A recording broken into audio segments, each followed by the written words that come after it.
Yeah. Yeah. Welcome in, ladies and gentlemen. On a Wednesday, we got for now, sort of a brief show by our standards. True. On a Wednesday, the 30-minute special, power half hour, if you will. I actually tried on the whiteboard, which we'll get into this later, to do the Japanese flag, but it looks so bad.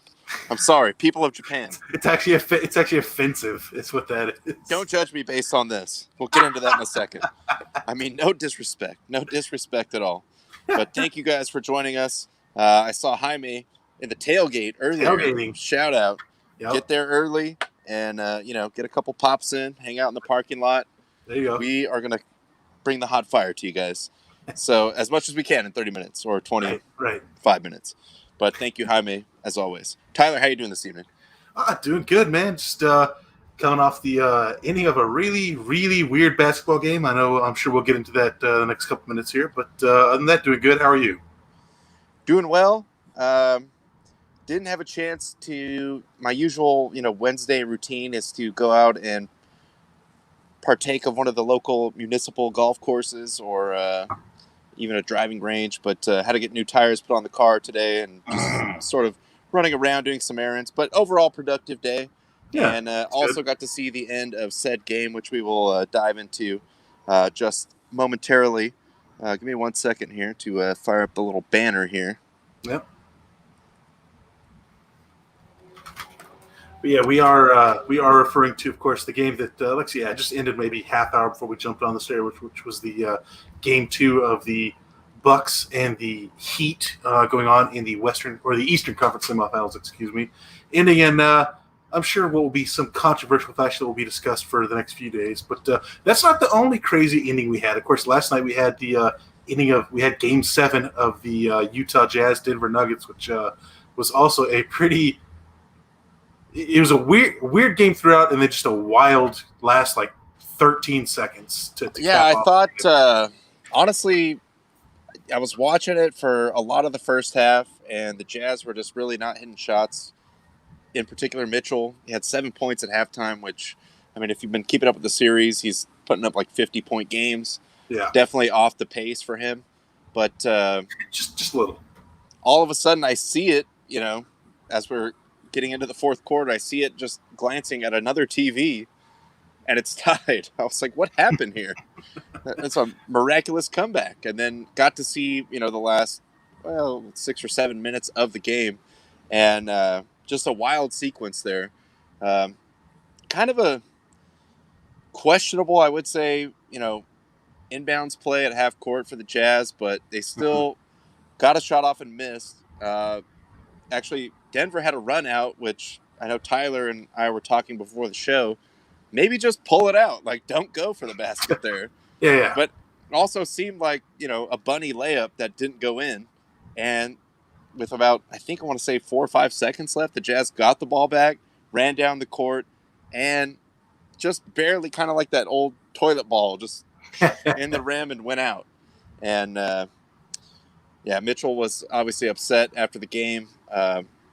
Respect to Murray, too, came and immediately ran over. Just, he kind of knew sort of what those two guys had gone through in that series, going back and forth, putting up these big 40 and 50-point games. Yeah. But, I mean, that's a tough one to lose especially for a guy like Mitchell, who's obviously putting everything he had into it. But he's 24 years old. He's definitely going to be around as one of the top guys in the NBA for a while. But that was a pretty great series, I have to say. Yeah, and in regards to Mitchell, I saw kind of before we jumped on air that obviously nothing's official yet because free agent discussions haven't, or new contract discussions haven't really gone on, but they said he's going to be signed to a max contract for a few years come, another month or so, whatever those talks can open up. So, he definitely earned it with this series. But, it was just really weird, with the Nuggets kind of up 2, they get the ball, run it down the other way with less than 10 seconds, and they go for a layup instead of, just trying to kind of let the clock run out, which was just weird. Just run out and get fouled maybe, but it worked out for them. Also, shout out to the Joker with the sick sort of spin move baby hook, which ended up being the game-winning shot. I am a big Jokic fan, so I appreciated that. But, Mitchell's definitely going to get maxed out. If you have a guy like that on your team that's that young, you got to lock them up. You have So, to. especially in the NBA, it seems very viable for them to do that. So I'm not surprised by that at all. Patrice chiming in, boo, mosquitoes. I got bit right behind my knee. I know they're still lingering. Yeah. Unfortunately, this weekend seems like it's going to be another heat wave coming up, so they may still be out there. But I'm hoping as we get closer into the cooler weather football season time, they sort of, like I said, we hit the ceasefire for the year, but it's not over yet. Yeah, no, not yet. And again, we mentioned it at the top of the show. Another weird inning that just happened right before we jumped on air between Game 2 between the Heat and the Bucks, with really, really questionable foul calls on both ends. Kind of at the end of the game. I mean, the fourth quarter was already weird enough because the Heat were outplaying the Bucks all game, and then just somehow in the fourth quarter, the Bucks just came back, made a comeback, tie it up, and there's a really questionable foul call on a 3-point shot that was given to the Bucks. They nail all 3 of the free throws. Heat go back down the court. Jimmy Butler takes a last-second shot. Giannis touched him after he released the shot, kind of on the way down, and the ref still called it, which was odd. And then nothing that affected the shot, in my opinion. But no, not at all. And so the refs awarded him 2 free throws with no time left in the game tied. So he went up there and sunk the free throw, and the Heat win and take a 2-0 series lead, which, hey, good on them. I mean, they looked real good in the first round. They've looked good against the Bucks so far. So, but just a really weird inning to that game. Yeah, it's weird now that they have, pretty much can kind of, not everything, but a lot of things review. And I thought they were going to just take the foul off the board there and just go to overtime. But no, they called the foul. Butler gets 2 shots. Of course, what ended up being the game winner, that one kind of bounced around on the rim where everyone was just like, and that goes in. But the Bucks really just not looking great right now. I mean, I think you have arguably the best player in basketball, but not a great shooter. And if you kind of just take the ball out of his hands, who knows? And the Heat were hitting a lot of shots. I mean, they have Butler can kind of just do everything. He's a great defender, great shooter, just all-around scorer. Mm-hmm. But guys were just making tons of shots from everywhere. Goran had a great game. I mean, I think it ended up almost 30 points. And the Heat had I want to say 7 or 8 guys in double-digit scoring, which I think ESPN put on the screen was a franchise record for a playoff game for them. Wow. So they were playing very efficiently, I would have to say, as far as just scoring the basketball. But, the Bucks, I don't know where you go from here. I mean, the good thing is you don't really lose the home court advantage because you're just going to be playing in the same place anyway. It's all neutral site, But a little shaky there. I know, the Raptors are kind of they lost the first game to the Celtics too, so we could see a little bit of a shake-up there in the Eastern Conference. Yeah, definitely. It's playing. Of course, the Western Conference hasn't even been set yet. As we're speaking, the final game in the first round of the Western Conference is being played right now between OKC and Houston. Winner of that's going to go play the Lakers. Definitely, excited to see how the Western Conference plays out. I mean, I think everybody kind of has the idea that it is going to be Lakers Clippers. So I'm still leaning towards that. But the way the playoffs have been going, man, who knows if you. Yeah, it's weird. Teams are just showing up, or some teams are just not showing up, just kind of randomly. So it's, it's definitely a weird postseason, but I'm kind of digging it because it has become unpredictable. Yeah, and I think kind of what both of us have said from the beginning. I really don't feel the need to attach any kind of asterisk specifically for this playoffs. They already had played most of the season as far as the seeding goes, right? And on a different level, it's kind of more interesting to see how these guys play, where it's basically a super high level, playoff impact level scrimmage with no fans. I know families are, other friends known to the players, not on Instagram.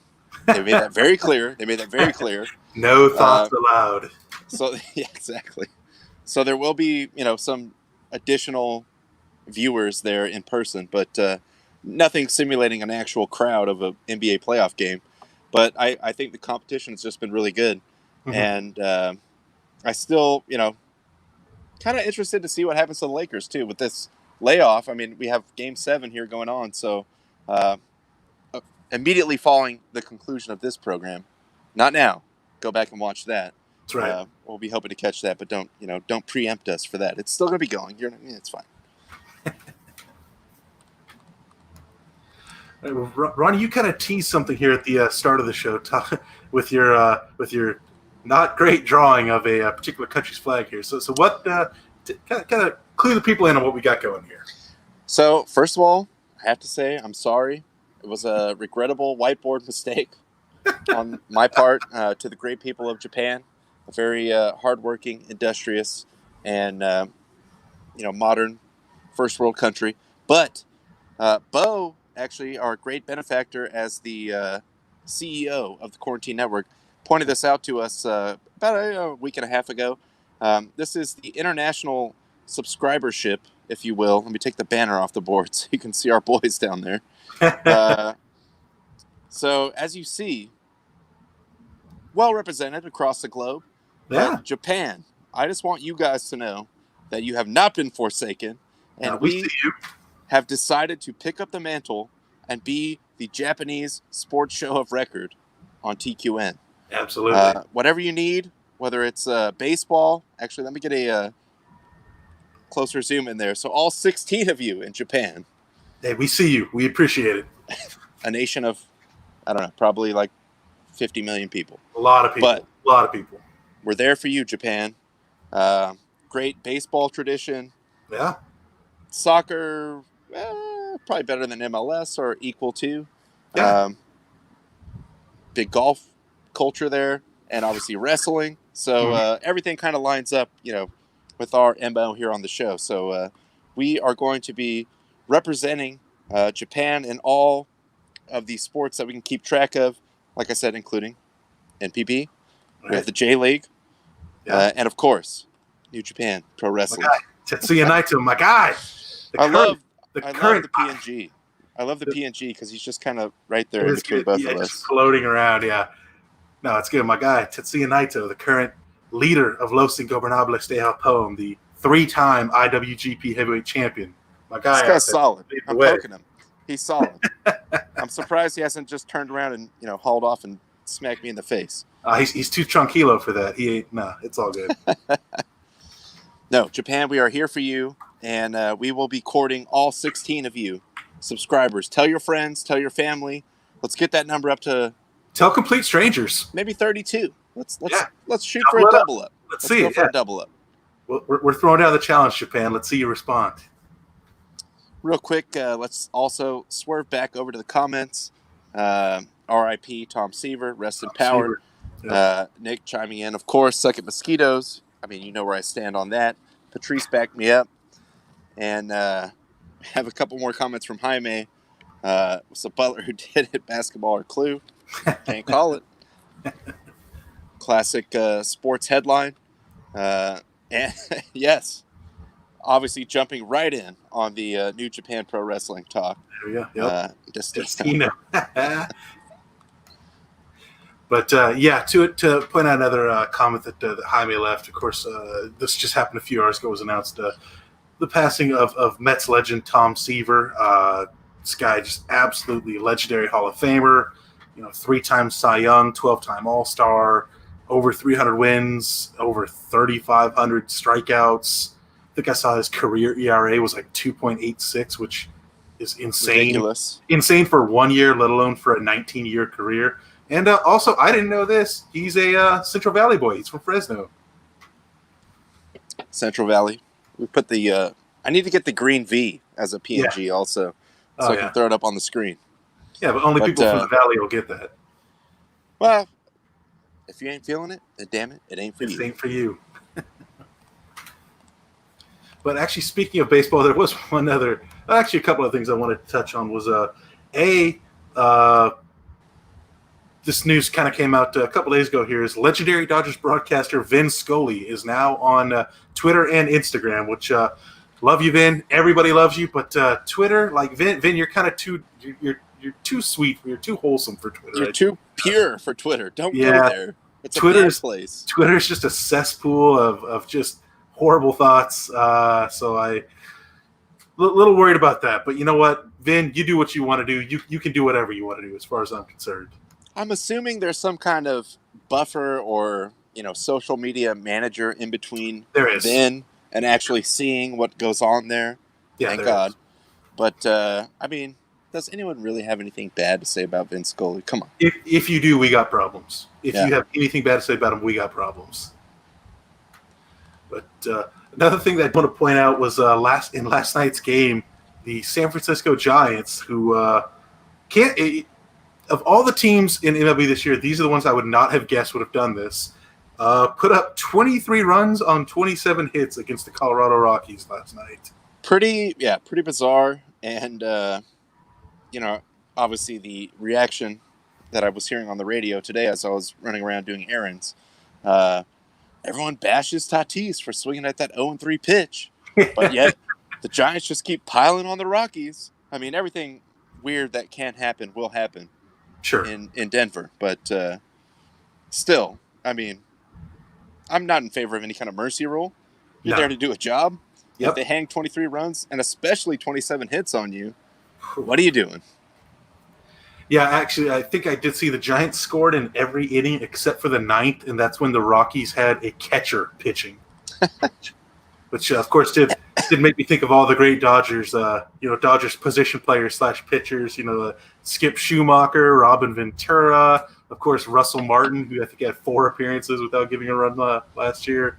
A lot of great. A lot of fantastic Cy Young arms the Dodgers have playing out on the field. I don't know what they're doing with Russell that. Martin was nails last year. Yeah.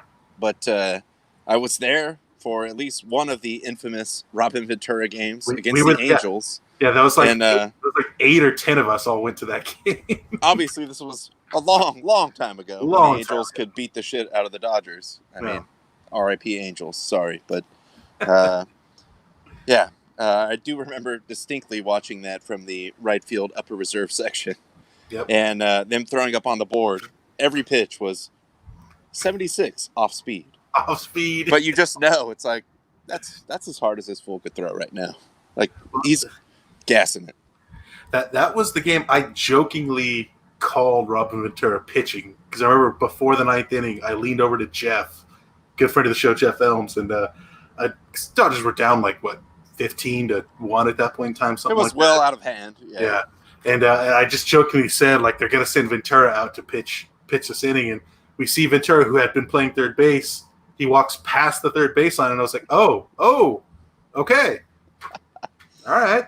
Although it would have been kind of great if then all of a sudden you hear the glass breaking and Nolan Ryan appears. Oh, God. And just rushes him, hits him with a stunner, and just resumes their classic brawl. Just puts him in that headlock and just starts throwing punches. That'd been great. But so bad luck for the Rockies. Although they did bounce back today, I think I saw they won 9-6 after being down 6-0 at one point in time. It is the Giants, after all. I mean, it's Giants and it's in Colorado. They're on a little bit of a hot streak, but it's the Giants. They're admittedly giving up. Yeah, as an organization. I did kind of wonder, I had to feel bad looking over the box score. I had to feel bad for Steven Duggar, because he was the one guy that was 0 for 2. Everybody else had 2 or 3 hits, and he was 0 for 2. What do I have to do to get a hit out here? Come on. Everybody else is getting a hit. We're in Colorado. What the hell? But yeah, I mean, again, weird night, but it's been a weird season for baseball. So that, I guess, par for the course. Yeah. And, I'm not far be it for me to give the Giants any shine on this program, but when you see and it is Denver, but relatively speaking, a statistical anomaly such as that, we got to give it a little acknowledgement. Come on, Rockies, 23 runs. I mean, the Broncos just got their asses kicked last night. And then one last thing, I saw this news also broke out a little bit earlier today. Well, of course, yesterday, was it yesterday or 2 days ago, when the Jaguars released running back Leonard Fournette, just outright released him. I think we were talking before the show, and you were kind of saying it almost seems like the Jaguars have kind of wanted to get rid of him for a couple of years now. But they finally did release him, and today it was announced that he is, per Ian Rappaport, it's not official, but that he will more than likely be signing with the Bucks, which makes their offense pretty freaking ridiculous if he does sign there with Brady at quarterback, Fournette at running back, Gronk at tight end, and all Mike the tight ends, Godwin all the wide receivers. Yeah, I mean, shoot, their backup running backs are going to be Ronald Jones II, who's like a perfectly fine running back, not great, not terrible. And then I also didn't realize they have Shady McCoy in their backfield too. Oh man, hey, I'm going to be honest. In my moments of weakness, I have had Ronald Jones Jr. on my fantasy team a couple times. He's serviceable. It's fine. He's productive, but sometimes sort of on the outs with Arians. So then he gets benched, or he gets like 2 carries in a game. But I mean, of course, Tom Brady just gets richer and richer. But I don't know. Hopefully, they give up like 40 points a game. That's all I got at this point, because their offense is pretty loaded. Yeah, that'll be interesting seeing them play against like the Saints. Of course, the Saints always have a loaded offense, and who knows what's going on with. I think the Alvin Kamara situation got resolved after yesterday. There was talks about like, we're willing to trade him, but now I guess everything's kind of been smoothed over, which that'd have been weird. But I don't know what just happened. Sorry, I just saw my name in the chat here. Look, Jaime coming in. All right, your move, Tyler. I look too plain. All right, that's usually when I grow the beard, I look Amish, and there's nothing more plain than Amish people. So, shout out to the Amish community. Well, probably not watching the show, but you know what? I'm going to do my research. We could become the Amish show of record. I might have to mail them a VHS tape, maybe a Betamax, I don't know, of every episode. But however you watch it there, maybe 8mm film. I don't know. We will find you, Amish people. Japan and Amish, we got you covered. We're all inclusive, man. We want anybody that wants to talk sports, do whatever, man. Come on in. This is the show for you. I am shooting for all the niche markets here. That's the only thing we got. We gotta hit those. That's what we want. We are not mainstream. We are we're definitely the opposite of that. No. And circling back to the Giants outburst last night, Nick comes in. I don't get it sometimes. You give Tatis Jr. crap for hitting a homer when up 7 runs, a grand slam. But no drama for the Giants running up the score. # you play to win the game. I agree. Never walked that stance back once. I think anyone that has a problem with that is just kind of a loser. Like, play better, pitch better. If you don't want it to happen, then don't be down by 7 runs. And don't pipe one down the middle and give up a grand slam. Or don't give up, Lord knows, 27 hits to the Giants, who are basically a AAA team. I don't know why that's even possible. Yeah, I mean, like these are professionals. Like, this isn't some little league game. This isn't a high school game. This isn't whatever. Like, as far as I'm concerned, in a professional sport, there is no running up the score. Like, you're getting paid to be out there.